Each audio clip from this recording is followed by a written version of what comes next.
दुनिया में ऐसे बहुत ही कम लोग होंगे जिन्हें प्लेन में बैठना पसंद नहीं होगा। आप में से बहुत से लोग प्लेन में बैठे भी होंगे और बहुत से बैठना चाहते होंगे।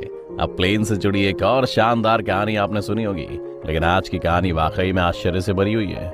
ये एक ऐसे एरोप्लेन की कहानी है जो टेक ऑफ करने के बाद 35 सालों तक हवा में रहा, और जब उसे लैंड किया गया तो लोगों के उसे देखकर होश उड़ गए।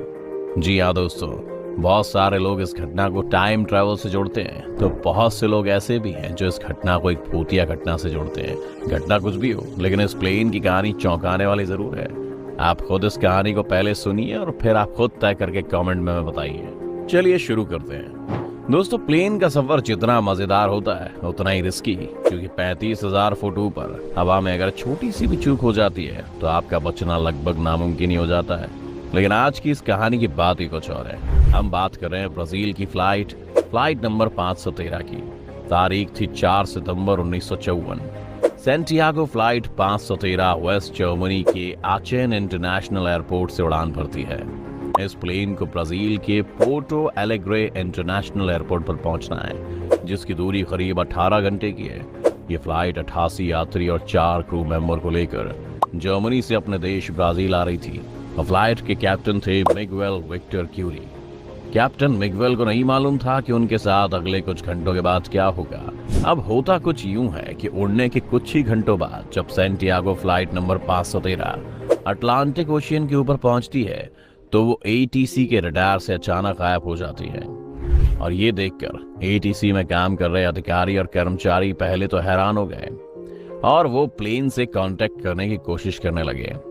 जब कुछ मिनटों बाद भी फ्लाइट रडार पर नजर नहीं आई तो उनके होश उड़ गए और उन्हें कुछ भी समझ में नहीं आ रहा था कि यह फ्लाइट अचानक से कहां चली गई है।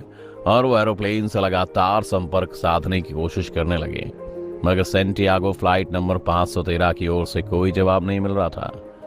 ये देख तत्कालीन एटीसी की सभा बुलाई गई, जिसमें ब्राजील और जर्मनी के कुछ उच्च अधिकारी शामिल थे।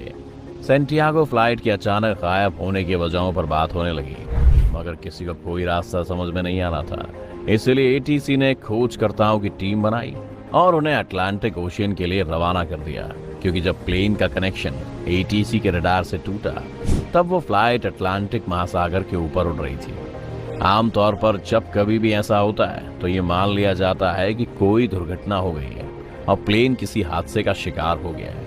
इस केस में भी एटीसी को लगा कि सेंटियागो फ्लाइट नंबर 513 किसी दुर्घटना के शिकार हो चुकी है। मगर जब खोजकर्ताओं की टीम अटलांटिक महासागर पहुंची तो उन्हें वहां कोई भी क्रैश हुए एरोप्लेन का मलबा नहीं मिला और न ही सफर कर रहे किसी भी यात्री की बॉडी। फिर एटीसी की ओर से ये अनुमान लगाया गया कि हो सकता है कि प्लेन अटलांटिक महासागर की गहराइयों में चला गया हो, और इसके लिए भी एक टीम बनाई गई। खोजकर्ताओं की टीम ने करीब हर वो जगह छानबीन कर ली जहां प्लेन के होने की उम्मीद थी, मगर प्लेन का कोई सुराग नहीं मिला। एरोप्लेन के इस तरह से गायब हो जाने की वजह से सफर कर रहे यात्रियों के घरवाले बहुत दुखी थे और जानना चाहते थे कि प्लेन के साथ आखिर हुआ क्या। सेंटियागो एयरलाइंस के पास इसका कोई जवाब नहीं था। कुछ दिन बीते हफ्तों में, कुछ हफ्ते बीते महीनों में और कुछ महीने बीते सालों में, मगर प्लेन का कोई सुराग नहीं मिला। इस तरह करीब 2 साल तक सर्च ऑपरेशन चला और आखिर में इस सर्च ऑपरेशन को हमेशा हमेशा के लिए बंद कर दिया गया। अब तारीख आती है 12 अक्टूबर 1989 की।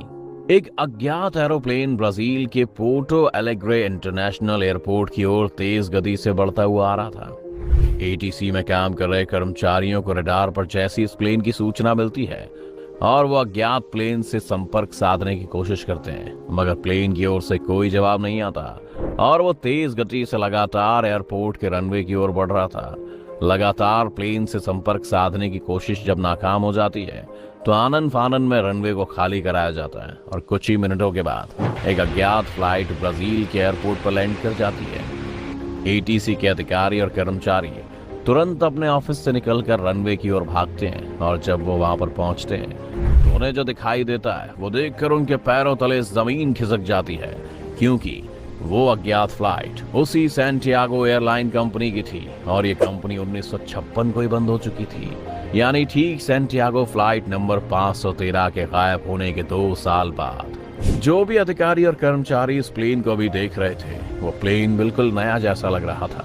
उन्हें कुछ समझ में नहीं आ रहा था कि आखिर जिस कंपनी को बंद हुए 33 साल हो चुके हैं उसका नया प्लेन रनवे पर कैसे लैंड कर सकता है। उन्होंने कर्मचारियों को प्लेन के अंदर जाकर देखने के लिए कहा और जैसे ही वे लोग अंदर गए उनके मुंह से चीख निकल गई। प्लेन पूरा कंकाल से भरा हुआ था। हर सीट पर कंकाल बैठे हुए थे और जब उन्होंने कॉकपिट का दरवाजा खोला तो प्लेन चला रहे फ्लाइट के कैप्टन मिगुएल विक्टर क्यूरी के हाथों में प्लेन का कंट्रोल था और वो भी मर चुके थे।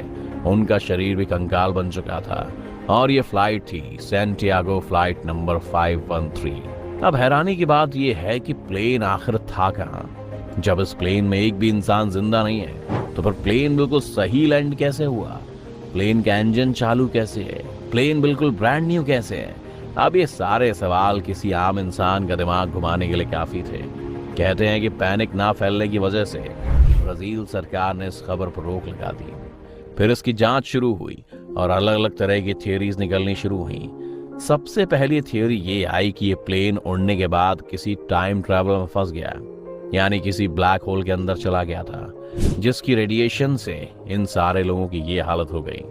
दूसरी थ्योरी ये आई कि किसी एलियन का शिकार हो गया ये, और तीसरी थ्योरी ये आई कि ये किसी इंसानी साजिश और एक्सपेरिमेंट का नतीजा है। लेकिन आपको क्या लगता है? आप हमें कमेंट करके बताएं। अगर ये वीडियो आपको पसंद आई हो तो इसे लाइक और शेयर जरूर करें। अगर आप चैनल पर नए हैं या आपने चैनल को सब्सक्राइब नहीं किया है तो इसे सब्सक्राइब जरूर कर लें।